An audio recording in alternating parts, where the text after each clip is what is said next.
Sa bago ito, naging inspirasyon ngayon ng mga dalubhasa ang kakaibang katangian ng seahorse sa paggawa ng armor. Ayon sa kanila, malaki ang maitutulong nito sa larangan ng robotic invention. Para sa detalye, balitaan mo kami, Jackie Sai.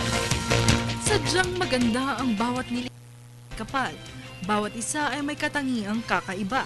Gaya ng isang klaseng isda na kilala sa tawag na seahorse, mula sa pamilya na Actinopteridae o bony fish na matatagpuan sa dagat. May naitalang 53 uri ng seahorse kung saan sumusukat mula 1 hanggang 14 na pulgada ang mga ito. Gaya ng seals, kilala rin ng seahorse sa pagiging monogamous kung saan sumasayaw sa pamamagitan ng pag-iikot ng buntot sa kapartner ang paraan ng panliligaw nito. Lalaking seahorse rin ang nanganganak sa magkapares at magaling ang common pygmy seahorse at thorny seahorse sa pagka-camouflage o paggaya ng kulay nito sa paligid na nadidikitan niya. Ang seahorse ay mayroon ding interlocking plates na siyang nagtatakip sa spine nito.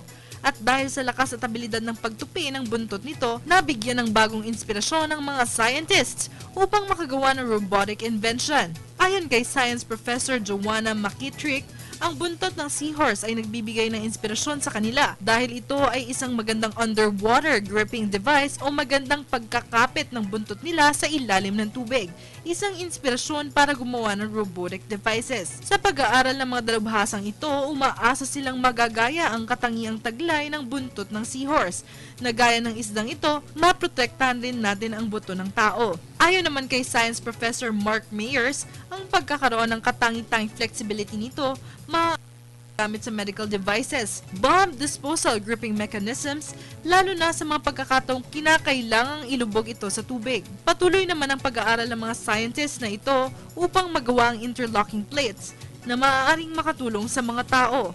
Para sa Telebisyon ng Bayan, Jackie Sai.